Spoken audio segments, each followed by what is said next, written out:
Hello and welcome everyone to Let's Play Tomb Raider 4 Remastered. This is 115 speaking, and I would like to finally welcome you to the big one. I am of course talking about the Tomb of Semerkhet.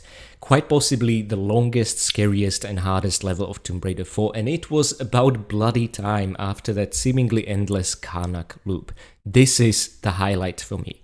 Now, what I'd like to talk about is something I mentioned already back in our Angkor Wat level, and that's the change in the statistics screen since major patch number 1 was implemented. Because whenever you start a new game, now the game will assume that you're gonna take so-called winning path through the Tomb of Semerkhet. And if you will, then the absolutely highest pickups count you can get in the entire game is 568, as is 170 vessels broken. Okay, this applies. What it doesn't tell you, however, is that the highest number of secrets you can get in the entire game if you do that is only 65, not 70. I really wish they would be more clear about this. But if you take the longer, more difficult, more completionist-like, and honestly much better and more interesting path, the losing path through the Tomb of Semerkhet, you will see immediately from that point on the pickups count, the vessels broken count, update. Although the secrets count will remain 70 because that's actually the secrets count for the losing path. So it's a bit of a half-assed implementation I'm not the biggest fan of. Nevertheless, this is what I wanted to explain, and also the scrolling text you could have seen at the beginning of the video try to account for both of the possibilities. There is a fixed number of pickups, kills and secrets and breakable vessels in this level, which the scrolling text shows, but you will not be able to get all of them because you have to choose a branching path and you cannot cover both of them, like we could, for example, in River Ganges. So, depending on whether you take the winning path, you'll get way less goodies, kills or secrets, although you will break one more object, a vessel no less, or if you take the losing path, which I highly recommend, you will get way more goodies, land more kills, land one less breakable object, but get all the secret, and that's the primary thing that matters. But don't worry, I have you covered for both pathways, so that's what we're gonna do today. This also is counted nicely amongst this level's achievements, of which there are 3. Most likely, first of all, we will unlock 6 out of 0, make your own luck. This will pertain to the board game we'll play with Semerkhet later on in the level that will decide if we take the winning or losing path. It is such a cool element to the level and makes it just a highlight of the series. Secondly, for taking the winning path through the level and finishing it, you'll get an achievement. No such luck for the losing path, and you know what, I think that's fair because the losing path is already way more rewarding with more goodies and secrets. And finally, there's an achievement tied to the losing path where you have to pull off something really difficult called Femme Elementale. All these achievements I'm gonna talk about later. For now, I would like us to focus on new types of breakable vessels remastered in full glory. It's really interesting because in the original I had no idea what this is. It almost looked Aztec in origin somehow. Here I can see that these are representations almost like necklaces with horrors tipped at each end. I find this absolutely fascinating, and you know what we love to do with breakable vessels. We are absolutely going to destroy them and take the goodies inside, because that's what we do.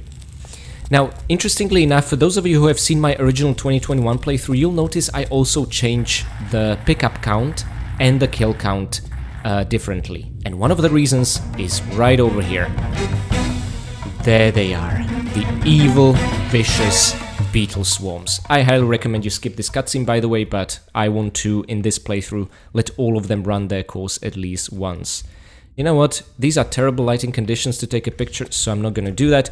My friends, in the original 2021 LP, I used to count each individual beetle swarm as an unkillable enemy. And honestly, where I understand the philosophy behind that decision back then, it kind of makes a mess of the kill count throughout the game, makes things less transparent, and also I think will make game-by-game comparisons a little bit more confusing. So, starting from today, I'm only gonna count the types of enemies as kills that Lara aims her guns at, whether they're actually killable or not. So beetle swarms are gonna be completely excluded, okay? Now, let's just slide down. And I would recommend stopping at the midpoint, because we have more vessels to break. Yay! There they are. None of these remain safe, and I just absolutely love the satisfying crunchy sound they make. Okay, so we need to open this door. The way we're gonna do that is via pressing niche switches down below, but as you might expect, this is filled to the brim with beetle swarms. So, what can, in theory, make things a little bit easier is a torch. By the way, torches do not count as pickups, which is another reason why also my pickup count from my original 2021 Let's Play is different. These will never count as pickups, and I want to align to the Saber and Aspire vision in the remasters so as not to create more confusion. So each time you drop and re-pick up a torch, this will not count as a pickup. Kind of fixing the issue we faced back in Tomb Raider 3's Antarctica with the crowbar counting as 3 pickups, right? So I get that. I honestly wish though each torch would count once, and there are 2 torches in this level. Now, the cool thing about torches is that when you're holding them, the beetles are scared. However, not nearly enough to make it actually useful. So what I recommend is dropping it down like this, and then honestly just making your way around the room. And I'm gonna start with the niche behind us. Heck, I don't even know where the torch is, but with the torch, you cannot even check these niches. That's another disadvantage they have. This one is purely optional, just for a small med pack, but they're gonna be 2 opposite one another like this. And these ones are responsible for the door opening mechanism. You can, by the way, press this one twice, but please don't do it. I just wanted to sacrifice some health to show that you can, but there's no reason to do it. It's interesting how some niches you can, some you cannot. Okay, this one you can also press twice. No reason to do that whatsoever, but there you have it. So, we took some extra damage, but honestly, this is not a difficult level to beat without using a med pack, at least in my opinion, but I might just horribly regret those words. Okay, and the torch bounced off all over the place. It didn't even keep us safe when climbing the pole, but that's fine. We were quick enough, I think. So, onwards we go. Honestly, this entire situation with the beetle swarms, the most terrifying enemy of Tomb Raider 4, gave me so many anxiety attacks as a kid. Nowadays, however, I'm a more wizened, seasoned Tomb Raider. Okay, so on we go to what I think will be a central chamber of sorts. There we go. My friends, this is phenomenal. One of my absolute highlights of Tomb Raider 4 and the franchise as a whole. We... My apologies, lost my voice for a while. I've been doing a lot of talking today. So, one of the highlights for me of Tomb Raider 4, and that's because Lara is gonna play against Semerkhet over there, depicted via rather AI-generated looking plasticky depiction. Honestly, this looks like the cats or statues or the pharaoh heads from the Temple of the Cat. I'm not happy about that. On the other hand, it was pretty damn terrible in the original, let's be honest. This looks nothing like Semerkhet in the FMVs, and they at least fixed the proportions. It's just the texture I am not particularly keen on.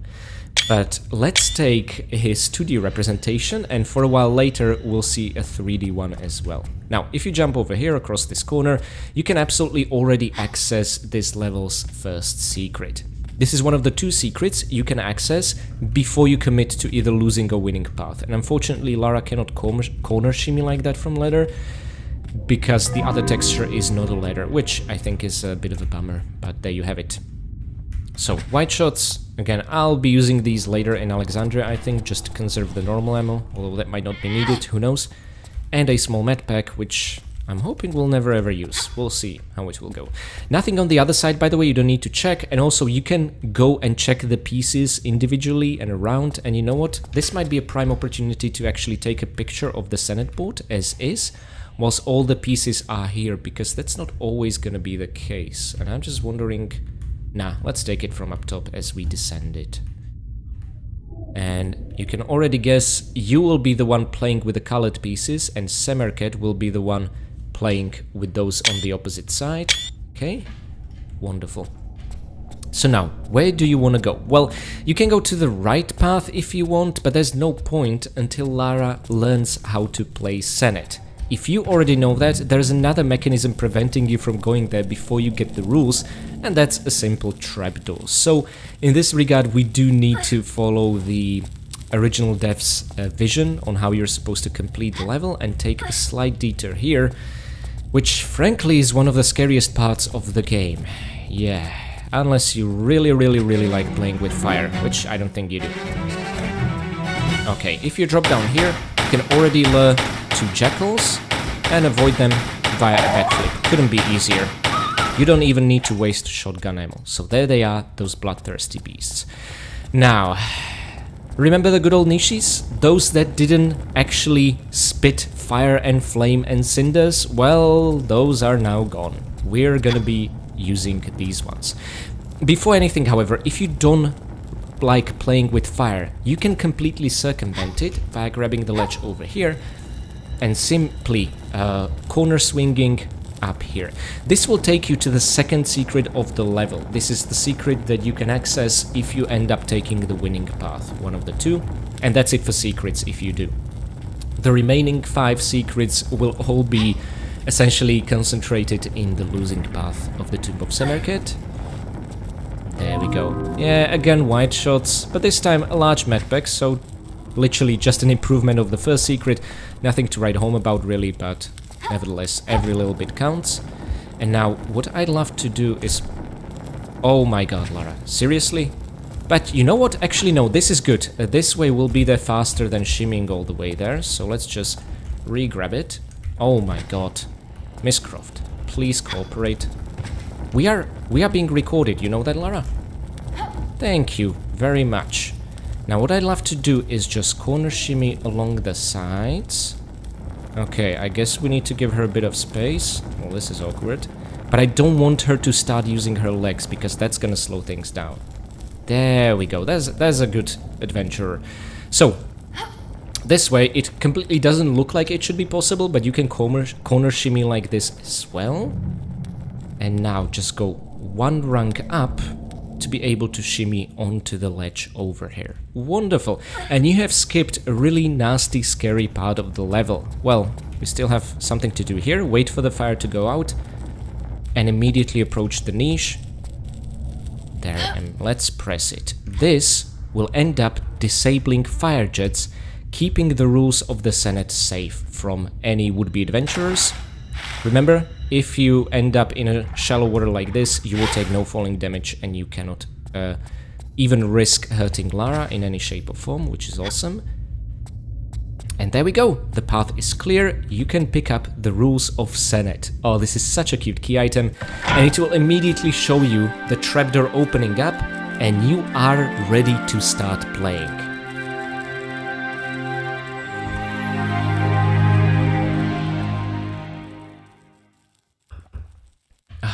Use the opportunity to get some morning coffee in me. Okay, wonderful, Lara. You are good to go. So, in case you don't want to play with fire and you are not interested in getting all the goodies, you can go ahead and play. I want to show you the skip. What you are actually supposed to do is, however, play with fire a lot.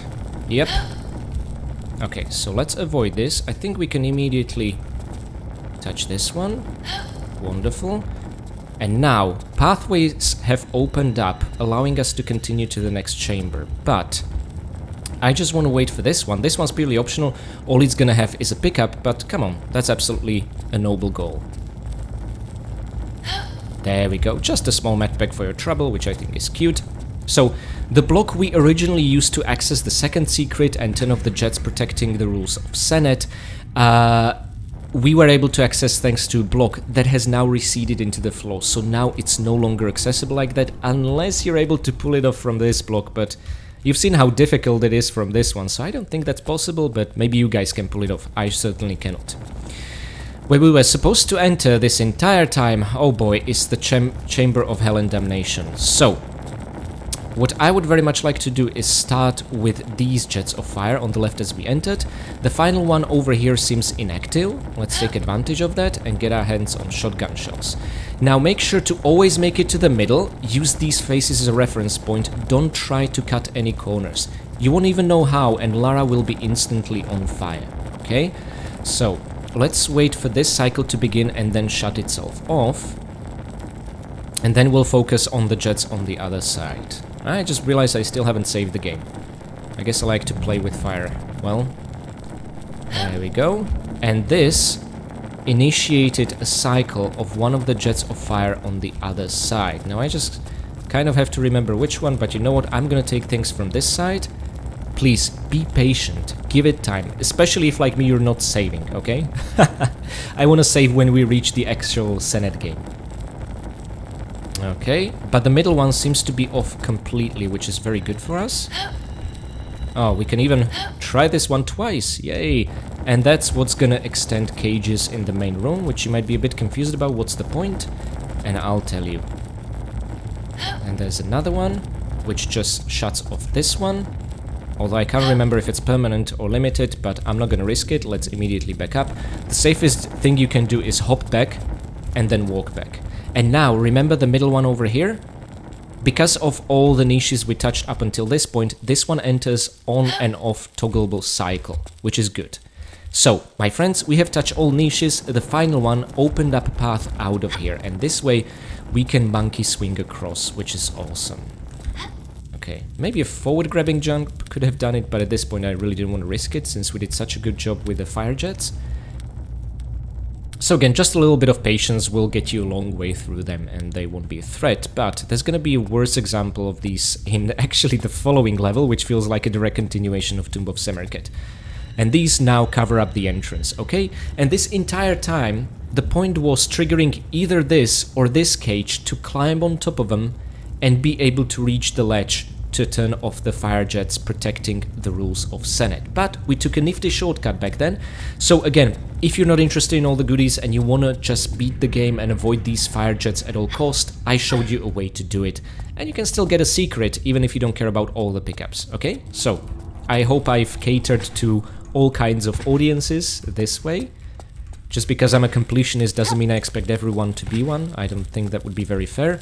And now we can go all the way around, we can also go directly and take a peek at the Senet board, where we should absolutely not be, but there's something decadent about stepping here. Oh boy, I can't wait. This is such a cool part of the game. Plenty of innovations in TR4, like I do get that. Okay, and now let's backflip, and my friends, I would very much like to introduce you to playing a game of Senet against Semerkhet. So first things first. The rules of Senet. You can examine this key item, which is the first time in a series, and what it says, now that we can actually read it, unlike in the original PC version with newer resolutions, it was impossible to scroll through it. To win the game, get all your pieces off the board by landing them on the final Ankh square. On your turn, spin the sticks. Your throw is the number of white sides showing. If no white sides show, so all black, your throw is a 6. If you throw a 6 or land on an Ankh square, you get an extra turn. If you land on an opponent's piece, it is returned to the start. And that's it, guys. This is incredibly simple. What's really cool is that the bottom part of this tablet also shows you arrows pointing the direction of where the pieces would be moving. So looking at the actual Senet game, what that means that if with whichever of these pieces you roll one, they'll start here, then they'll move around like this, turn like this, and go to the center. What that essentially means is this first row of tiles, you are safe, and your opponent will never ever land on it. And the same applies to his Semerkhet's row of tiles, you cannot land on it. But the moment you roll 4 or more and end up landing here, any piece is a fair game. You step on it, it goes back home. Okay, guys? Fun fact, apparently this is not at all what Senet was in ancient Egypt. This was a game called Knucklebones, if you can believe it, in a rough translation. So, I don't know. I've also, in an Egyptian exhibition museum in Vienna, I've read a book about Senet, and it said these exact rules. So I don't know what's up with that. Is this Senet? Is it not? I don't know. But it's an absolutely enjoyable game. There is more than enough randomness involved. Sometimes I can win via just rolling and blindly stepping on squares and I just end up winning. But there is a little bit of strategy involved here and there. Not too much though. But I would like to introduce you to our opponent and then save the game. There, wanted to capture him in 3D. So he appears and then disappears, and I have absolutely no idea if we're actually playing against the spirit of Semerkhet, if this is just some elaborate almost computer, this seems like. You know those chess computers or chess machines in the past? I don't know how they pull this off. This is a little bit of magic sprinkled in. Doesn't matter. I would like to think that Lara and Semerkhet are finally meeting as equals. Semerkhet now knows who the person he prophesied about is, and they are gonna play a game, and he's gonna decide if she deserves to take the easy path through the level or the extremely difficult path, which, for me, as a sadist, is an absolute reward. So guys, I'm gonna make this level's first save here, and let's get those sticks rolling. Okay, so you get to roll first. Remember, white sticks shows the number of space you move. If you roll 0, so all black, that essentially means you rolled 6 and can roll again. Okay, that's 2. And now, you have a pick of the color which you want to move. Honestly, I recommend getting red out of the way first, so that you will get rid of an obstacle when moving to the green or blue. That's essentially the gist of it. Okay, none of us are in the center yet. And also, since your opponent cannot step on your first row of movement, you can start clustering the pieces there already. There's no penalty for that or anything.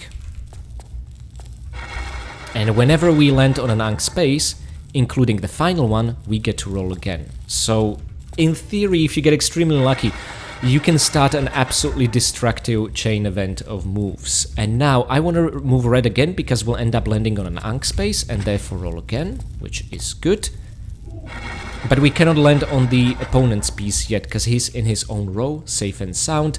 Rolling 3 wouldn't really get us anywhere, so this time, I'm gonna land on green, and move it there and ready. I see you, Semerkhet. I see you snickering, thinking you got this. Well, let's see. I'm actually playing to win this time. Don't worry, guys. We'll also play to lose intentionally. And that will take, honestly, equal amount of effort. It's an odd game. Okay, so 2. By the way, whenever we finally roll 4 black sides, so 6, we'll get an achievement, okay? But it might take a while for it to happen, and that can either happen during our first or second game. We'll see. So, I rolled 2, and if I step on green, I'll send his piece packing. So that's exactly what I want to show you. If we were closer, we would hear the bang more profoundly, but still, this is pretty good. Ooh, 4. Not bad. If he rolls 4 again, and then 4 again, he can already get the piece out of the board, and you want to get rid of all your pieces. So yeah, extreme luck can happen and cause a chain. I think Egyptians use the game to gamble as well. Honestly, as far as gambling games go, this one is a lot of fun. Usually gambling games are just incredibly boring. There we go, not only did we step on his piece, but we landed on an Ankh space, which is just the perfect move to make in a situation like this. I make my own luck, Werner. I make my own luck. Well, there we go, 6 out of 0, you've made your own luck. Honestly, it's difficult not to get this achievement, but there you have it. Now, if we go 6, that's gonna get us not on any Ankh space, but I want to get green as far away as possible, so that his pieces will have trouble catching up. There we go. Oh, and since we rolled 6, actually, we get to roll again. If we roll 2, the first piece is already out of the game, which would be awesome. Not quite, not quite. By the way, you land on green, nothing will happen. You need to roll 2 exactly, or 1 could have moved us 1 point to the exit. But 4 means I want to move red on the Ankh space. And see, we are already creating a crazy chain of moves, which feels awesome. 1 isn't gonna help a lot, but I guess it's gonna... You know what? I'm actually gonna step on blue for this one. Yeah, I'm gonna get it moving, the sooner the better, and it's absolutely safe on that row, so I don't have to worry about Semerkhet stepping on our toes. Okay, we're set up to really good victory. We'll see how this turns out. 2, well, that's good. Let's just not step on red by accident. I'm too nervous to make a jump over it. Wasn't my plan to get green out first, but that's what happened, and since the final space is Ankh, you get to roll again. So, it's a game that favors someone who's lucky to get even more lucky, which, yeah, modern board games don't really tend to do that. They think about all sorts of balancing mechanisms. But there you have it. Oh look, another Ankh space. How did that happen? Semerkhet, do you trust us? We got this. Now, I could also move... I guess I'm not gonna mess anything up via getting red as far away from Semerkhet's pieces as possible, so now he's rolling. 1. Okay, he's extremely slow and unlucky. This is not fair to him. It's not even about strategy anymore. 1. Okay, let's just nudge it in that direction. Again, the further you are to the exit, doesn't necessarily increase your chances of reaching the exit, but just puts distance between you and your opponent's pieces, unless he's close there. 4, well, that's interesting. So we're not gonna step on Ankh space nor on Semerkhet's piece, so this was actually a miserable roll, but let's see. See, wedging itself right in between there. 2, that's an Ankh space, I don't like it. If he rolls 4 and then 3, we are screwed. Okay, okay. Now, I would very much like to roll 1. By the way, you cannot step on your own pieces with your own pieces, just wanted to make that clear. And the only option we have now is blue, which is at least an Ankh space. So we roll again, and, you know, we don't have to move blue again, we can use the roll for any other piece. Shoot, it was not 1. Well, okay then. And we also give Semerkhet now an opportunity to step on the blue piece, which I don't fancy. Okay, that was the best move that could have happened for us. Miss Croft, please roll 1. Please, please, please. Yes, and now we get to roll again. Maybe make a final victory push. All it takes is 2 and then 4. This would be really exciting. 3. Not what I wanted exactly, but let's just hope Semerkhet isn't gonna have his revenge. But, I mean, he hasn't put a single piece in there. Oh, shoot. Great. Okay, okay, we still have time. We have 2 pieces in, he has 0. Let's just make sure we have really high rolls for now. 3. Oh, that's extremely lucky for him. Okay, you know what? At least this is gonna be a more exciting match. Now, let's just roll again. Shoot. That is not helpful at all. Because I'm in a hurry now. Gosh darn it. Okay, that's 3. Did he land? No, I don't hear him rolling again, so he did not land on Ankh. If we roll 2, we'll send his piece packing, which would be really cool. Oh, guess what? We are sending his piece packing. Nice. Even if he rolls 4... Ooh, 6! That bastard, and now he rolls again. Oh man. How is he catching up with us? Even gaining on us? Okay, he's not gaining yet. We have 2 pieces in, he is 1, but still. By the way, the fact that his piece is in front of ours honestly just sets up more opportunities for us to step on it, but we'd have to roll well for that. Yeah. Oh, for the love of Anubis. That's just... That's not right. Now he's gonna roll 1 or what? No, he's gonna start moving that piece, and he can overtake our blue one. Yeah, when you're down to your last piece, any strategy goes out of the window. You just take what you get and hope for the best. It's like having to go to the toilet, you know? You cross your legs and you use superior willpower. That's essentially what I'm doing right now. Come on, Lara. 3. Well, okay, I guess. We are getting closer. But then we can spend 10 turns trying to roll the correct number. Ah, for the love of... If he steps on us, I'll be mad. Okay, okay, this is making for an exciting match. But the problem is, I want to show you the winning path first. Well, this is not hopeful at all. By the way, see, you cannot move 6 spaces, so nothing happens if you roll blue. But honestly, it's not a bad thing necessarily, because we get to roll again. So it's as if this didn't even happen. 3.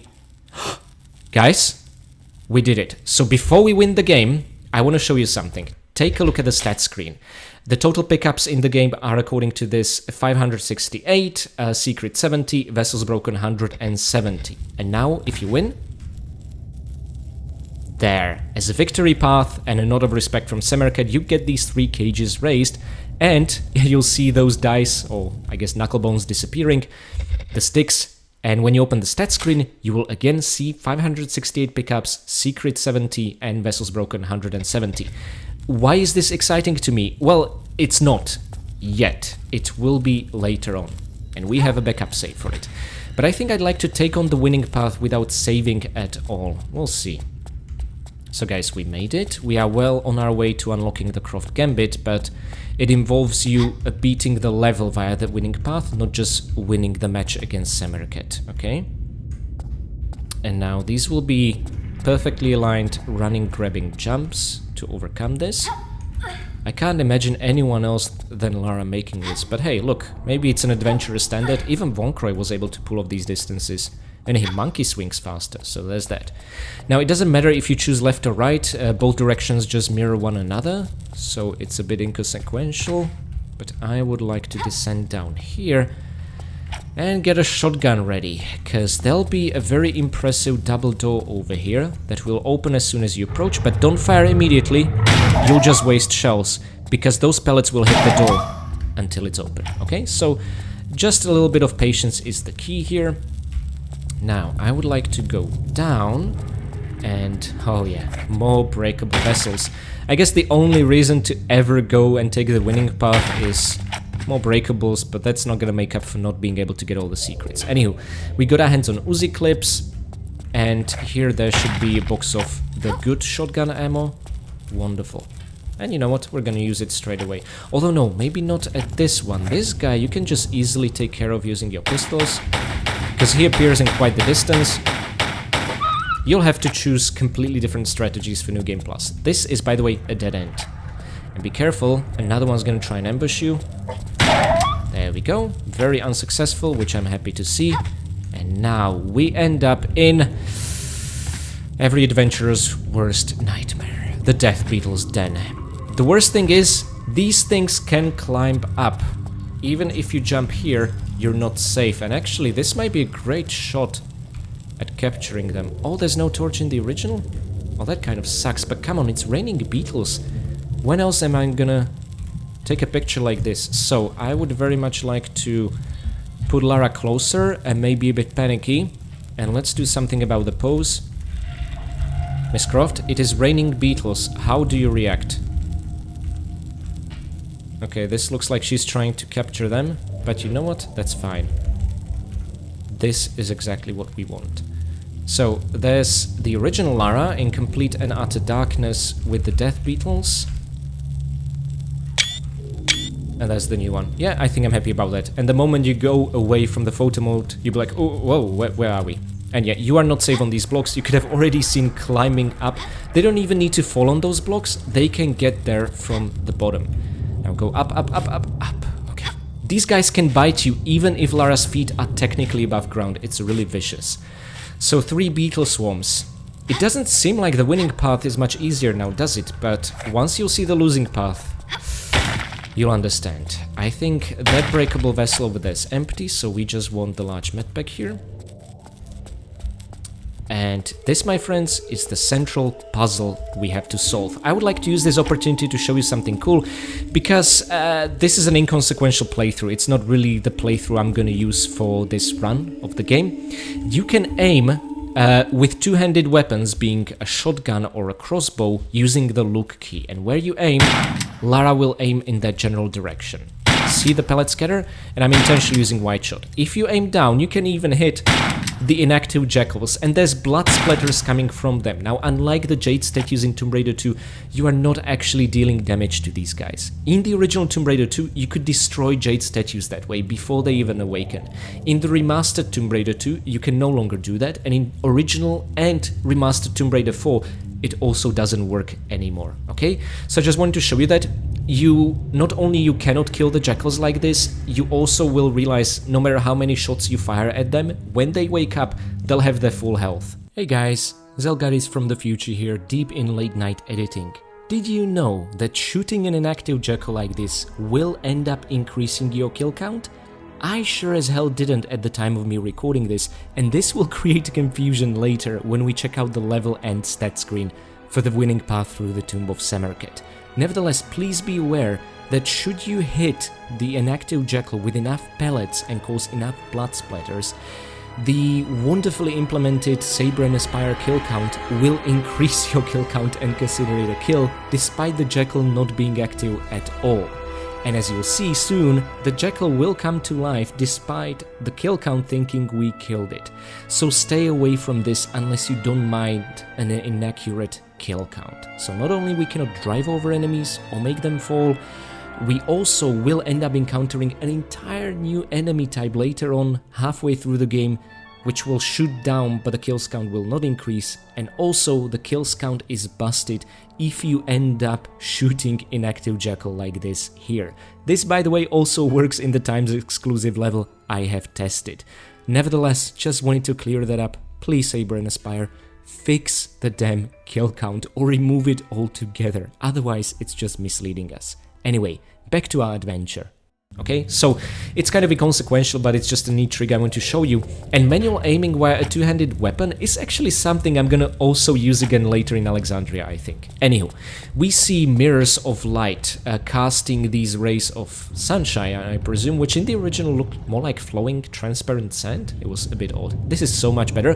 We need to get this sarcophagus out of the way, okay? And the way we're gonna do it is via first getting up. Oh no, this makes me very nervous. Okay, so first of all, let's jump on the pole and immediately let go. Yep, the original core era devs thought it would be a great idea to put annoying bats here that again lie in wait for you to get onto the pole. Of course they're not gonna appear earlier. Oh my god, how are you still alive? These annoying bastards, I hate them so much.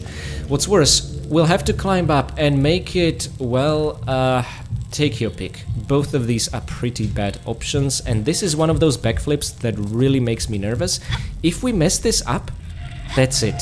I haven't saved the level since before we started the game of Semerkhet, so if I mess it up, I'll have to play the whole game of Semerkhet again to win. I think I'm gonna do this, Miss Croft. Okay. I can't tell you how much this means to me. Okay, good. We're doing good. I have ridiculously short amount of time to record the longest level of Tomb Raider 4 today, so yeah, but I feel it makes for a more exciting video. So, some poison arrows, which the poison mechanic when it comes to enemies I'll explain a bit later on. And now this giant door has opened and we are directly above the sarcophagus that we've been admiring just a while ago. Above the sarcophagus, we can see the source of light that was shining down. They did such a better job of this in the remasters. By the way, it took patch number 1 to do this. In just after release, these tiles with the mirrors on the bottom, these were just identical to the same tiles the pieces are placed on. But with the most recent patch, they have upgraded them to actually give sense to how the light is making it down there, which I truly appreciate. Now, calling this a puzzle is too generous. It really is not. But what's cool is that it is the first time we are really pulling or pushing objects, I guess, so that's that. And pushing them is always a little bit faster than pulling them. I actually checked the exact timing back in 2021 and I have no reason to think the timing of that has changed for the remaster. It's the same moveset. Maybe if I was using modern controls, but even then I think modern controls just lock you in the same animation, so it doesn't really matter. But really, the whole puzzle is just get rid of the red first, and then it doesn't matter if you're using the blue or green. Also, via holding the action key, you don't need to hold run forward or anything like that. The same applies to pulling backwards, so it's a little bit more comfortable than it was in previous installments, okay? There's no starting and finishing animation after every single square. It can be one continuous pull or push, which is an awesome change. Also, correct me if I'm wrong, but I don't think there are any pushable or pullable objects in Tomb Raider 4 that would cover up the entire square anymore. Gone are the days of block puzzles. Now, you can step on the same square where that pushable object is, see?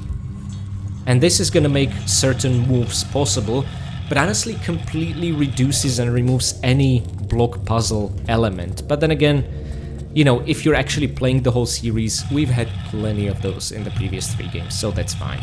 I just appreciate that it's faster now. And don't worry, there's still plenty of pulling and pushing in Tomb Raider 4.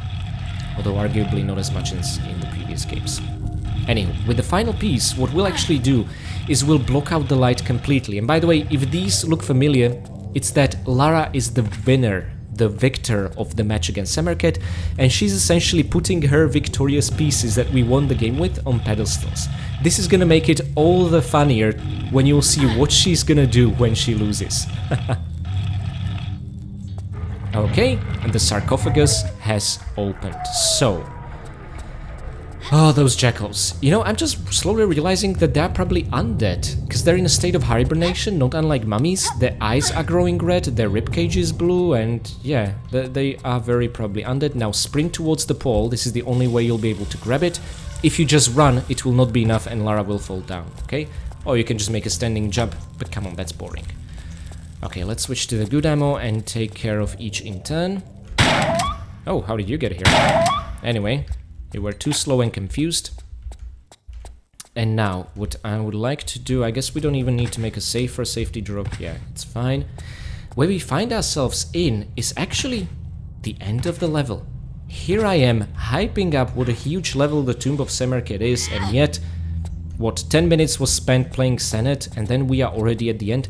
Well, my friends, that's because this was only the winning path. And normally I would make a save here and I would show you the stats. This time around, I'm just gonna show you the stats and not save here. So my friends, if you take the winning path through the Tomb of Semerkhet, the final stats totals will be shown exactly as they were before. We have found, let me just check the notes real quick, all 17 goodies. We have also landed, 11, not 10 kills. That's very interesting. By my count, we only killed 10 enemies. Is this a bug? I'm gonna need to go back and check the footage. Anywho, 111, somehow, don't ask me how, we managed to squeeze in 11 kills from 10 enemies. We have also found 2 secrets that are possible before you even play the game of Senet. But if you take the winning path, no further secrets are there. However, as a small consolation prize, well, you'll essentially have a few more breakable objects, 9 this time to break, whereas you'll only have 8 if you take the losing path.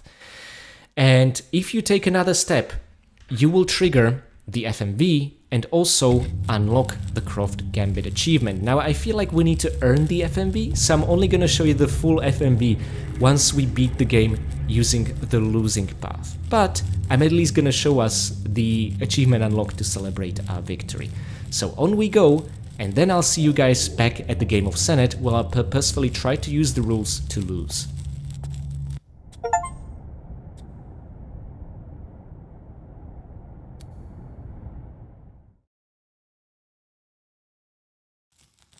Okay, so many hours later, after having eaten, I never record after having eaten, it's a weird sensation, we are back to play Senet again. And this time, guys, we're gonna use all our knowledge of playing Senet to do the worst moves possible, which might be more difficult than you might think. I have on a couple of occasions tried to just roll, step on the first tile, not even look at the board, and I just kept winning over and over. So yeah, there's still not insignificant randomness involved, so if you do wanna, so to speak, lose properly, you need to apply the rules of Senet, observe the game, and always make the worst move imaginable. So, if you try to win, never ever cluster your pieces close together, anywhere outside of the initial board line, but since we are trying to lose, that's exactly what I'm going to be aiming for, to increase Semerkhet's chances of landing on our tokens, alright? Okay, now he has a really good head start, and I aim to keep it that way. We're gonna be best buddies after this. You can't say many people let you win, can you, Semerkhet? Okay, let's put the red one where it can be stepped on as soon as possible, so it sets us back. That's such a weird sensation to say these things, isn't it? Now, if he rolls 1... Okay, he didn't, but if he would... he would send our red piece back to the starting board. We want to give Semerkhet as much time as humanly possible to... Oh, shoot. Okay, we're definitely not moving the red piece, so we might as well move the next one. And now I need to, unfortunately, roll again. Also, let's try and avoid landing on his pieces. So, one... Oh yeah, I told you cannot step on your own pieces. See, I stepped on red, nothing happens because green is over there. Let's just move the blue one in that case. Okay, luck to you, sir. Not quite the 2 you were hoping for. Okay, let's keep going. And again, let's do our best not to step on any of his pieces. And that's it. It's interesting to play this way, you know. I want to avoid red this time around. I also want to avoid green, because we would land up on an Ankh space. So let's go around and step on blue. This way we'll do no harm whatsoever. I wonder what Semerkhet's thinking right now. That Lara is the worst Senet player he has ever seen, not realizing she wants to lose. Who knows? Ooh, nice chain of moves, sir. Well played. I tip my fedora to you. Okay, let's keep going. 1. Where will we do least damage? Actually, I'm thinking green, yeah. Red, nothing happens, because we can't step on green. Blue would result in an Ankh space. I don't want an extra move. Okay. So yeah. It can be pretty frustrating to play the board game twice and also to intentionally lose, but honestly, you still have to know what you're doing if you really want to lose, so you're still engaging your brain to pretty much the same extent as when trying to win. It can be a lot of fun. 6, shoot. So, if I do that... Yeah, I'm gonna move blue. It's the least damage I can do to poor Semerkhet over there. Oh, forgot we need to roll again. Okay. Please don't roll 6 again. I'm gonna go with green again. You want to cluster these together. Oh shoot, we cannot. Okay, then blue. Red would mean landing on an Ankh space. Alrighty then. Semerkhet, I really am doing what I can to help you, but you're not playing along, you know? Ah, you could have used one, not me. I cannot do red, I can only do green or blue, both of which are at a risk of... Ah, shoot. Well, let's do green then. And now let's roll again. I'm trying to help you out here, but you need to help yourself. 1. Okay, I can move red this time. Good. We can avoid an Ankh space. Please roll 1. I showed you how to do it. Damn it. Okay. I don't think he landed on a single one of my pieces yet, but it should happen soon with his rear piece. And red sounds about right.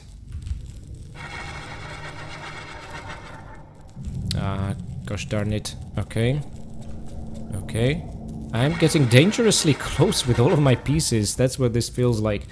I can do green. Yes, let's do green. Again, creating a cluster. Semerkhet, you're gonna have to up your game or I'm gonna accidentally lose. Sorry, win. Yay, see?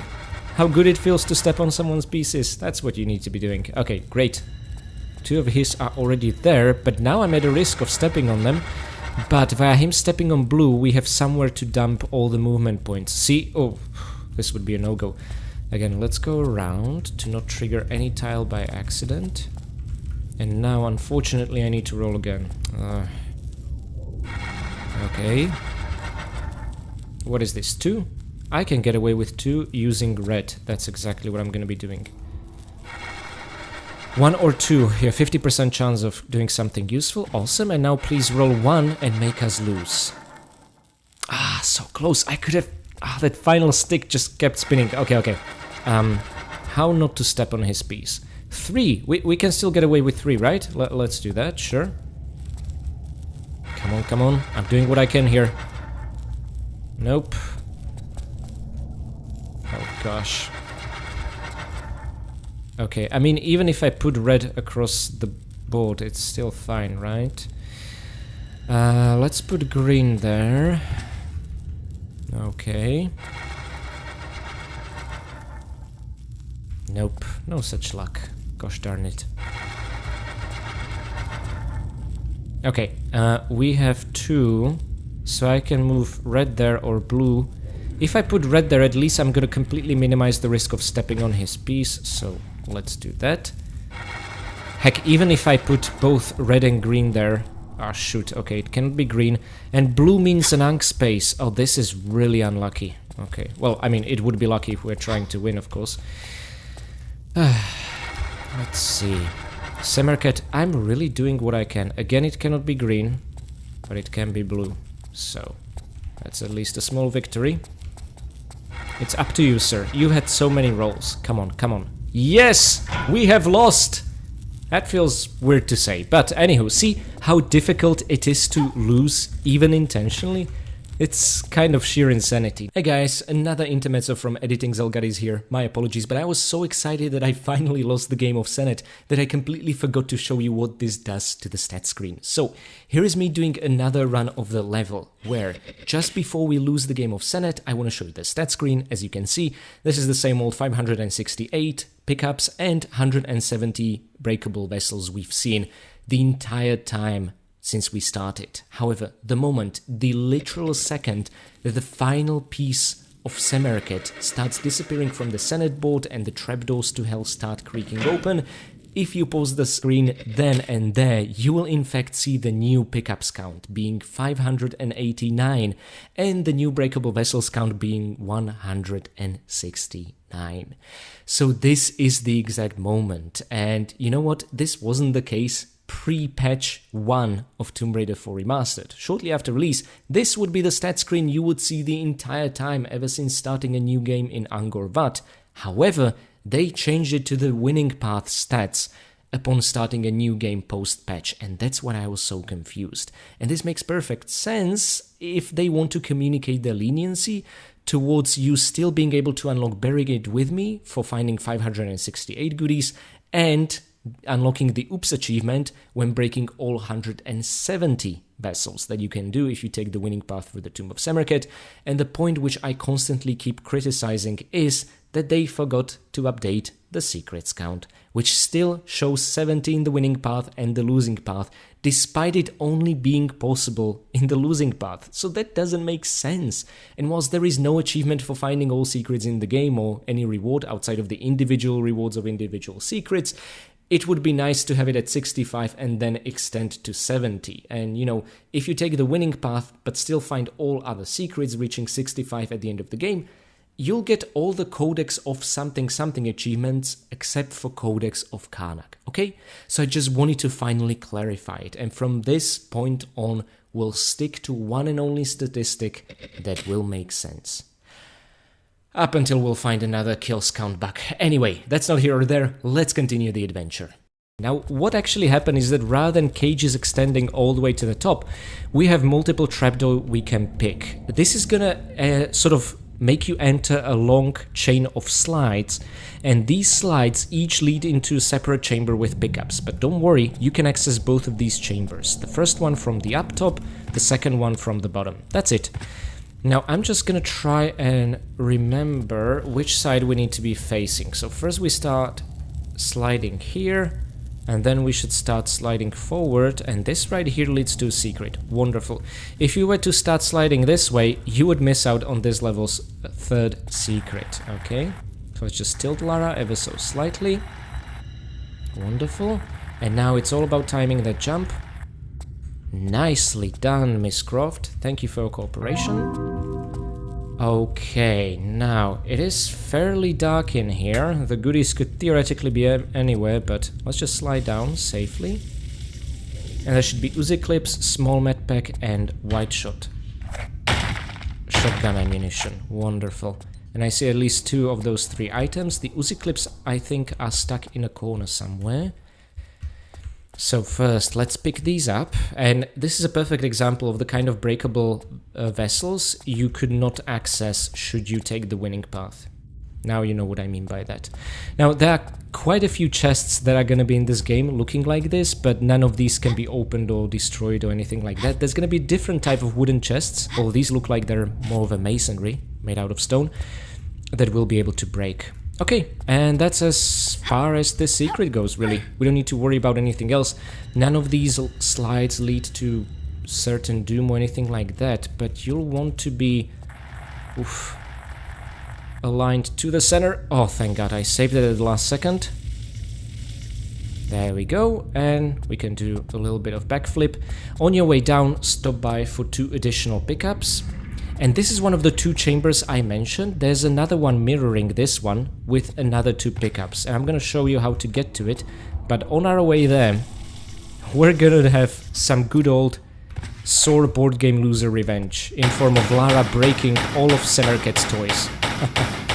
Okay, that was a bit hectic. Anywho, guys, I'd like to welcome you what I like to refer to as the antechamber to Doom. Because what's behind the door we need to unlock is truly horrifying. but we have some work to do. We need to get our hands on 3 cartouche pieces. And I'm gonna lead you to the first of the 3 chambers. I recommend getting your shotgun ready, for there be jackals lying in wait. And another one comes from this side. Always fun to time this to the very last second. Now this, I think, is absolutely phenomenal and absolutely hilarious. So, what you gotta do, remember how after we won, we started pushing and moving around Lara's own victorious pieces? Well, guess what? That's not what's gonna be happening now. Lara is a very, very sore loser. So she's gonna take Semerkhet's pieces and destroy them all out of sheer spite. Well, okay, maybe that's not entirely true. You need to do it to progress, but I just like to imagine that Lara does it out of spite, not because she needs to. It would fit her personality perfectly. Now, you can already see 2 giant hammer pieces, but they need a little bit of encouragement. Just standing around is not gonna cut it in this chamber, it will in a different one. You just need to push this lever forward. Be very careful, by the way. Oops, accidentally skipped that camera angle, but it wasn't all that impressive. Do not even touch those hammers whilst they're down, okay? They can still instantly kill you, despite having no momentum delivering any realistic blow or anything like that, okay? So, that's 1. I want to show it to you in the inventory, cartouche piece number 1. There it is. Absolute beauty back in the original as it is nowadays, but we cannot examine it like we can rules of Senet. There are going to be a couple of more key items in Tomb Raider 4 we can examine. Making a jump like this and pressing action at the very last second is going to make you receive some falling damage, but I think it's worthwhile because the only alternative is rope swinging. We don't like rope swinging, do we? So, whatever opportunity I'll have to show you how to skip it, I'm absolutely gonna use. Oh, and I have some really cool skip in mind for sort of the final great chapter of this level. Sorry, not chapter, a chamber. But later about that. Something for whatever reason, I didn't think about back in 2021. Alrighty then, so again, we have multiple options here. But I very much like to start with taking Semerkhet's toys and breaking them all, because this is gonna yield yet another cartouche piece. However, you might be a bit stunted by the complete absence of a lever that would trigger this mechanism. That's not an oversight. They are actually ramping up the difficulty of these Senet piece breaking challenges quite nicely, and I like that a lot. Let's now approach it from the different side so as not to get crushed, because this one is simply activated via stepping on the tile, okay? So you'll need to put the piece here and immediately get out of the way. So it's a little bit more dangerous than the previous one. And you can already hear jackals. Okay, let's get out of the way. Okay, always nervous they're just gonna close in on us. Okay, jackals, it's time to come home to mama. Okay. Good. I just like to do it clean, you know, not waste a single pellet, and also to not make the enemy suffer. Unless they get really on our nerves. Sometimes a little suffering is welcome. Okay, so just optional 2 goodies over here and more breakables. We gotta get all of them for that oops achievement. And now what you'll want to do is essentially, well, you cannot backflip because Lara will just hit her head on that, so grabbing jump. That's the gist here. Okay. And now, again, enjoying the wonders of leaving crawl spaces facing forwards. Let's do exactly that. There we go! Nice! We have 2 of the 3 cartouche pieces. I'm gonna show you where the third one is. For that, actually, third one, we need the previous 2. But for now, I would very much like to climb up here and show you... Oh, shoot, a bat, of course. There's always one bat on each side. There was one on the left, and there's one on the right. And Lara, your aim was horrendous. As is the tradition in Tomb Raider 4. I don't know what happened to you. It's not like you're exactly getting on in the years, you're still, like, at your prime. What's happening, Lara? I think we're gonna find out a bit later when she's gonna talk to Jean-Yves, and she's just gonna say, I'm tired, give a girl a break. Which is definitely how the core era developers felt. Probably Aspire and Saber too, you know, releasing these so quickly back to back. And by the way, like I said, this is the second chamber from the slides. If you were to pick a different side of trapdoors next to the Senet board game. Okay, guys? So I just really wanted to show you that. See, it leads all the way here. So there we go. Doesn't matter which one you pick, you can always revisit the other ones. So if you were to choose this one, you would find yourself here and you can make it on the other side, each side guarded with a bed. And I showed you how to essentially completely ignore the ropes, which I always consider a plus. Talking about ignoring the ropes, there is the way to what I think is the fourth secret.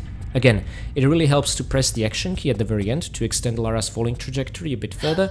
A trick that I learned way too late.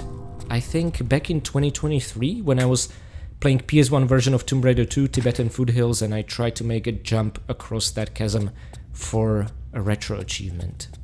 Okay, and that's it.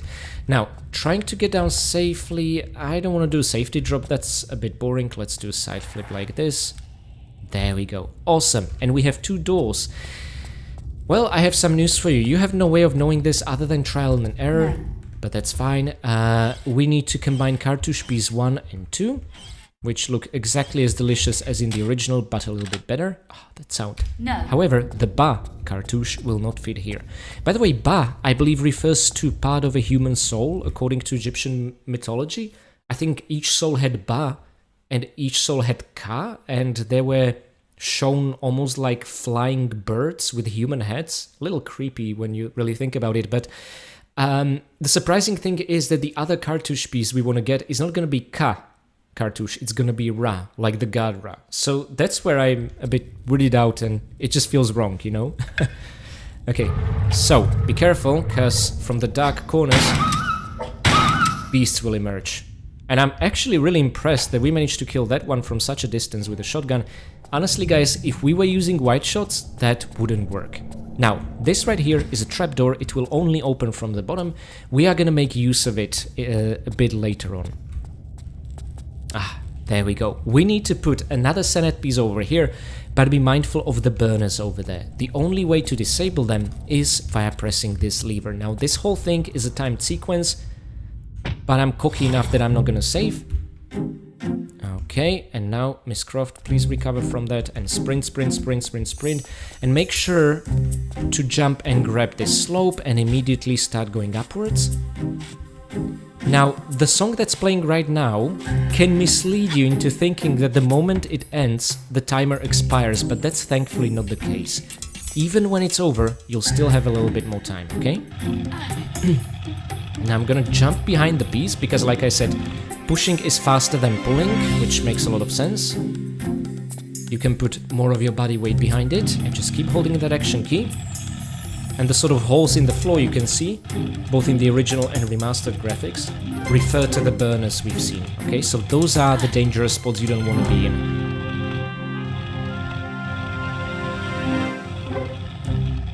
If you ever lose your cool, you can just stop, wait for the fires to come on from a safe space and re-trigger the mechanism. But it's actually very generous. Now let's wait, even on the burner, because I'm cocky. Still have time, and now we can pick up the third cartouche. Not just the cartouche piece, but the whole thing itself. Let's see how much time we had left for the burners to come back. See, it's fairly generous if you know what you're doing. And this is it. Like I said, it's Ra cartouche, not Ka cartouche, which just, I find it weird. Oh, by the way, before we put it there and enter the door, a little preparation is in order if you're interested in the Femme Elementale achievement, okay? And what I mean by preparation is entering this tiny crawl space over here. There we go, and climbing up. This, my friends, opens a trapdoor for you, and this trapdoor is absolutely crucial for what we're about to do, okay? So, let me put the Ra cartouche piece over here, and I'm gonna do something stupid and reckless, but hopefully I'm not gonna regret it. Okay, I am very, very scared. Tomb Raider 4 veterans, you know what's up ahead. So, the moment we cross this threshold, a fire elemental appears from this altar. My god, they look phenomenal. I mean, they look pretty damn cool in the original as well. Almost like a bionicle mask. But here, whoa, I am absolutely taking a picture of this bastard. It is horrifying. I would like to capture the pedestal as well. There we go, and the mirrors in the distance. It's moments like these I realize just how much a fresh coat of looks gives to Tomb Raider 4 Remastered. And now we've rolled. Please sprint, sprint, sprint, sprint, sprint.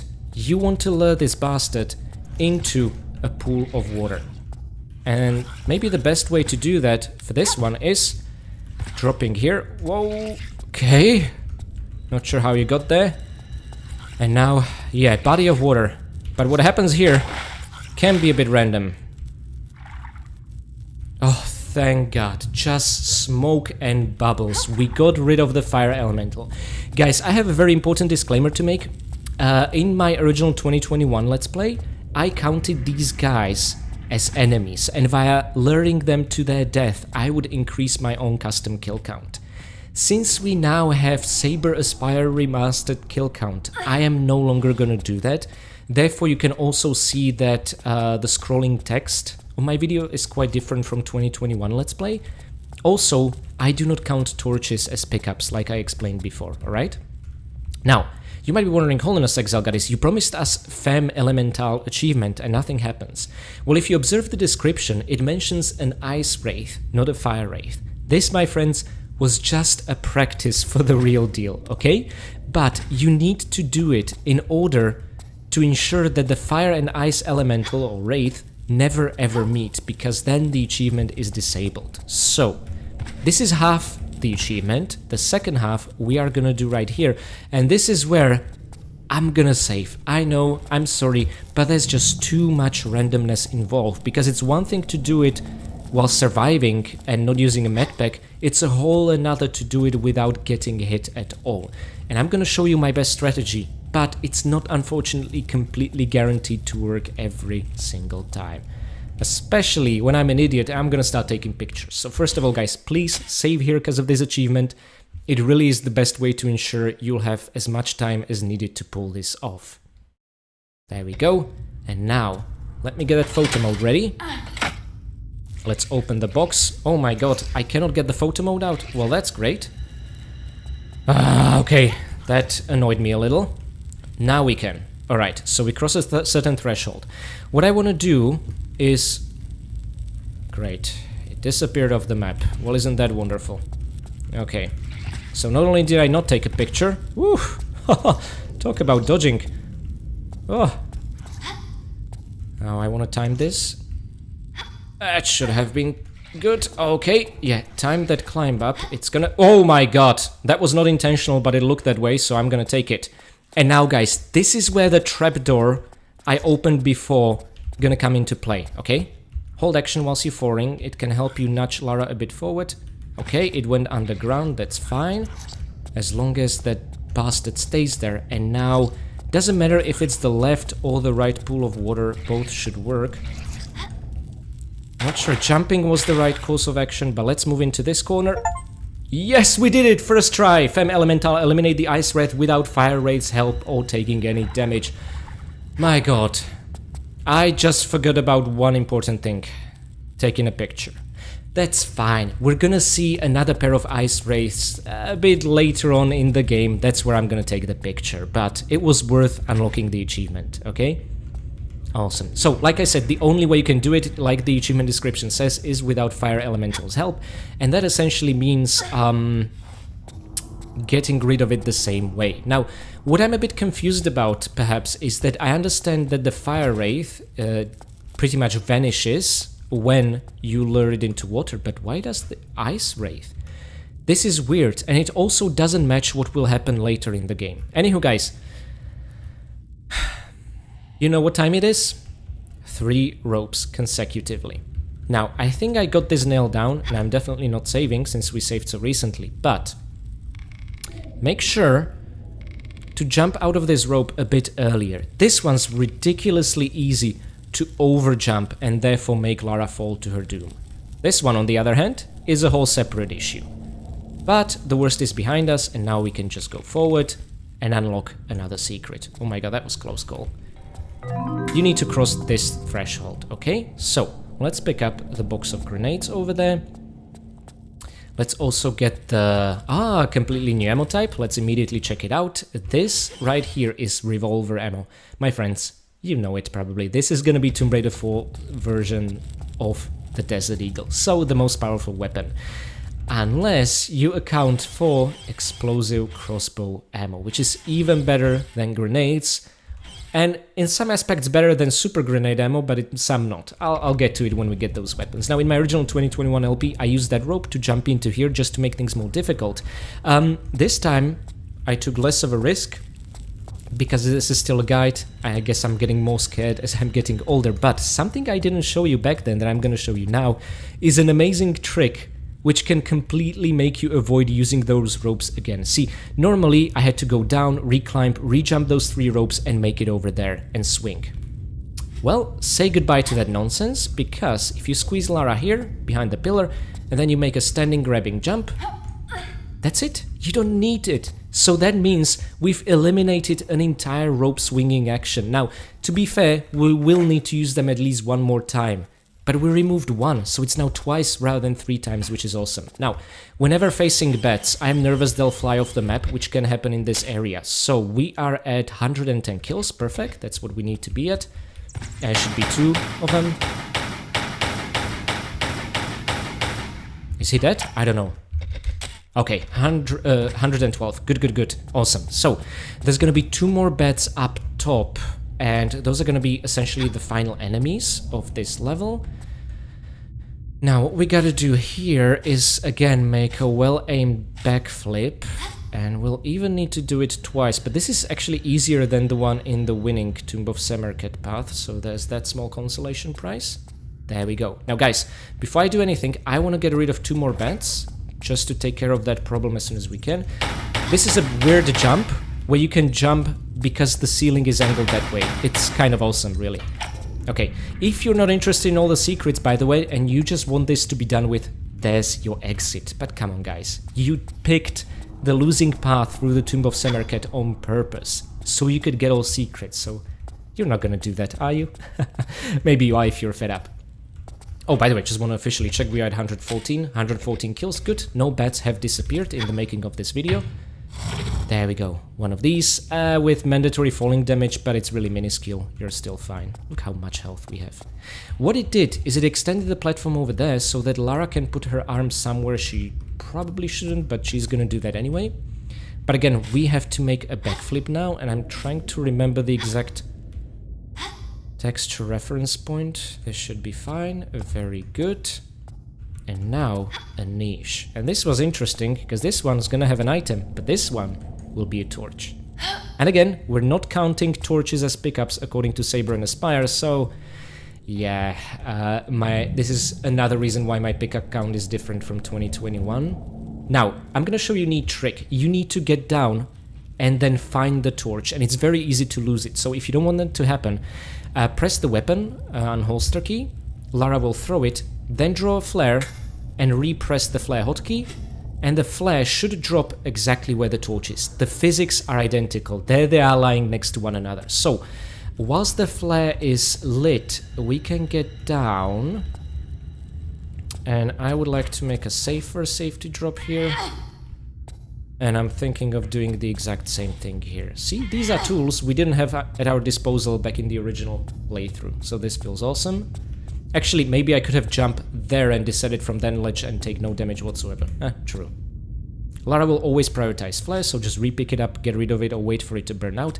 And now that we have a torch, you might be wondering, hold on a sec, guys, why the hell do we need torch? Well, I am glad you asked. See this source of hell and damnation that the fire elemental came from? Well, this is the only place with fire that we can realistically get to with torch in hand. Remember, you cannot climb with torch, only jump. And these are the only 2 unused torches. So that's a bit of a hint. They're a little bit easier to see in the original graphics, granted, because it's less dark. And once you make it here, oh boy. Now, there's a leather texture, if I'm not mistaken. Correct, so drop the torch. This also means you are never gonna get the torch up ever again. And I would actually recommend dropping the torch over here. Later on, that might come handy. We'll see how effective that will be. And my friends, the penultimate secret, but I'm gonna be an absolute fool and not save. So, but I want to align Lara perfectly to the middle and center. Not perfect, but good enough. Now, this thing, if you just run through it, you're gonna take damage. two options you have at your disposal are approaching them via the walk key and then pressing the roll key, and if timed correctly from the correct distance, Lara will appear on the other side safe. Or you can do it way more stylishly, and that is to sprint and dive through it, and there is a very specific timing. And let's put it to the test if I have this thing nailed down. The moment it closes for the second time, start sprinting and press the jump key to somersault.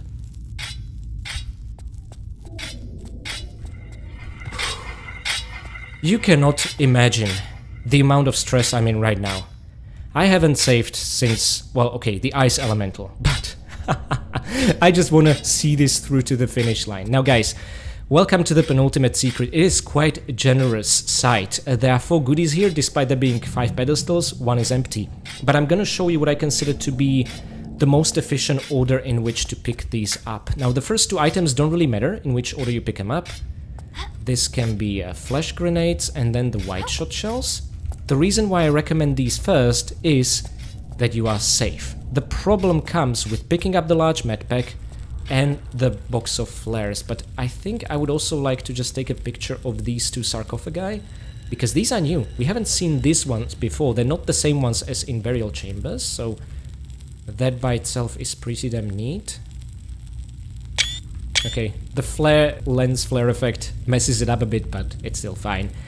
Okay, the moment you pick up this large medpack, guess what? Yep, there they are, true to their name, Death Beetles. Now, you pick up this box of flares, Death Beetles. Why I recommend the box of flares as the second thing? Well, because you're closer to the exit. That's essentially it. Thankfully, this merciful trapdoor opens, so we don't have to go through that trap again. Oh no, forward, forward. But the beetles, they can climb this.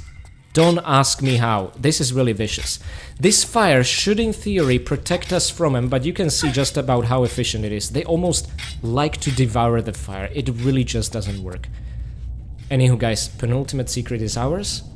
And you know what we need to do to finish the level and also grab the last secret? Rope swinging time.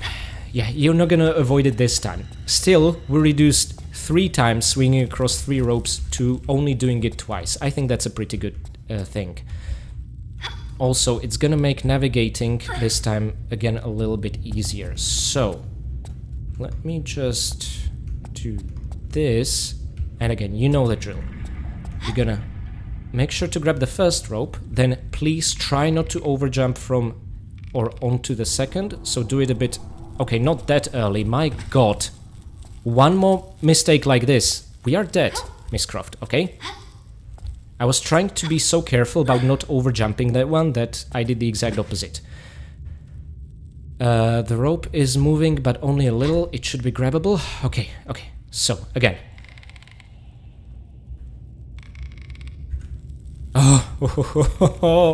Oh, my stomach. Okay. No. Okay. Okay, and you know what? I'm gonna do things differently, just out of a principle. First, let's stabilize the rope via going up. I'm not gonna use the secret shortcut I showed you before, just because I'm prideful. And now, let's go down, down.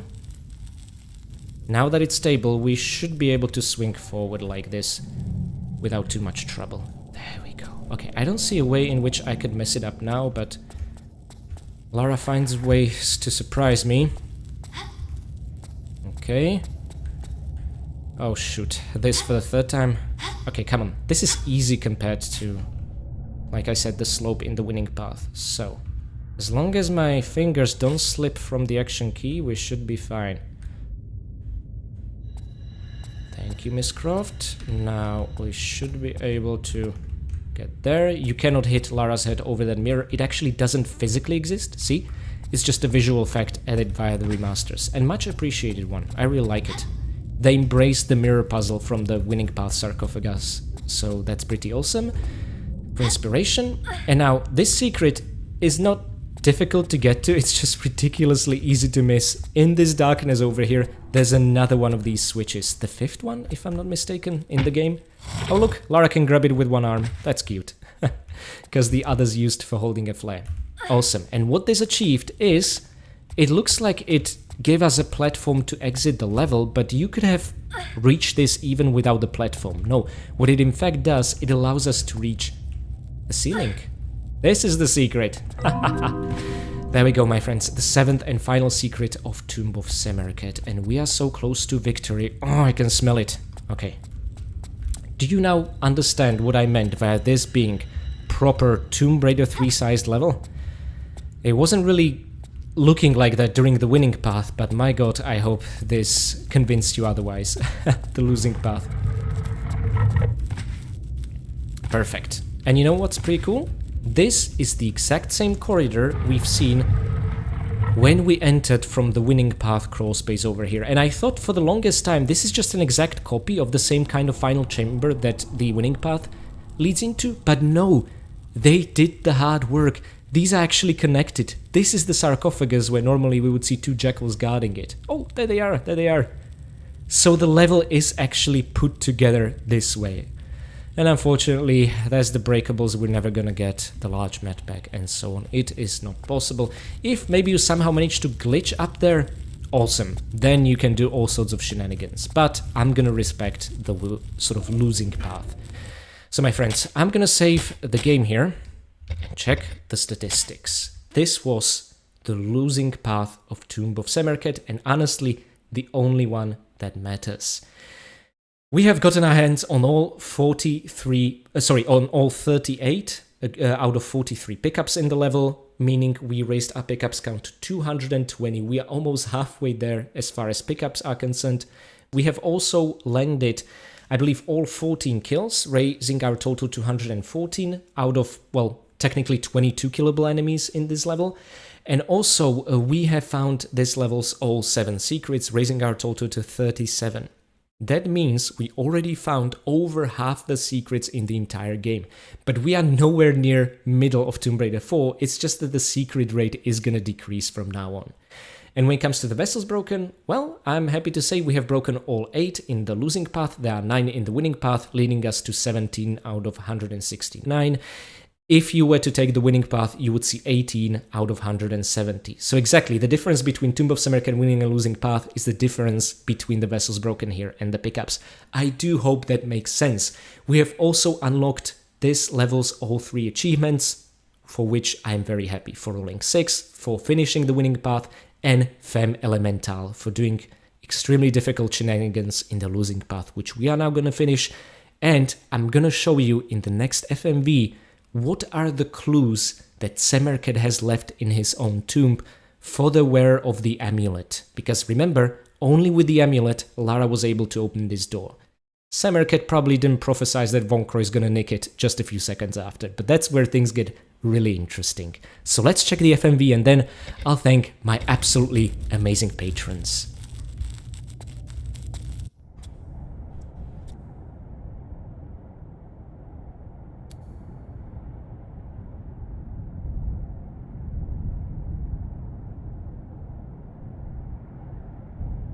For I have served the god of light, Horus, at the time of plagues.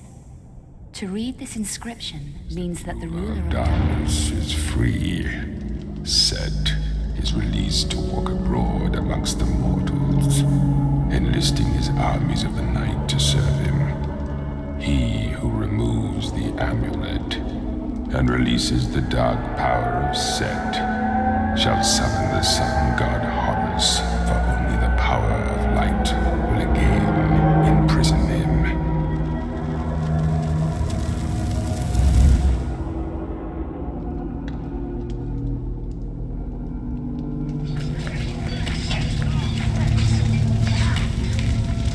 By the power of the amulet and armor of Horus shall Set, the ever-living, be confined for all eternity.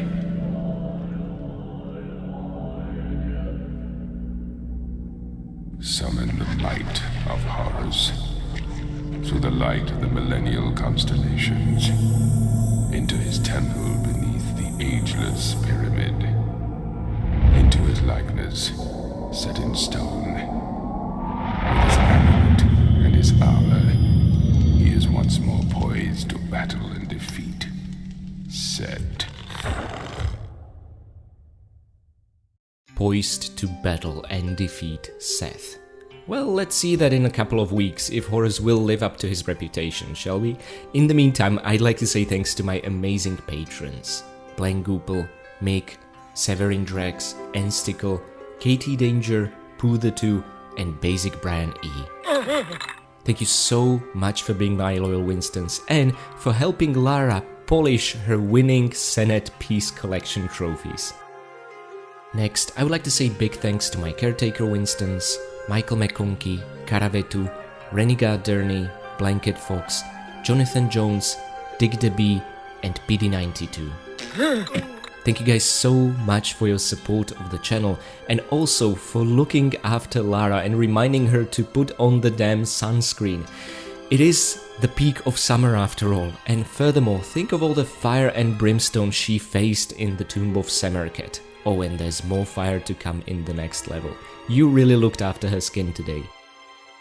I would also like to give special thanks to my brave veteran Winstons, Andrea Paviglianiti, Alexander, and Richard Dearman.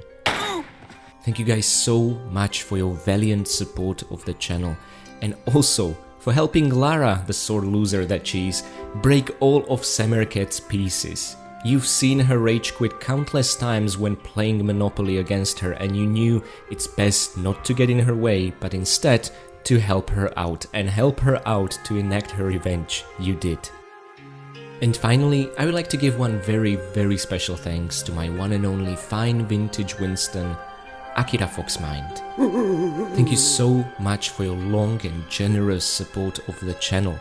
And also, I kind of hate to break it to people, but Semerkhet has been dead for a couple of thousands of years. It was in fact you taking up his appearance, or more specifically putting on his hat, that we played the game of Senet against.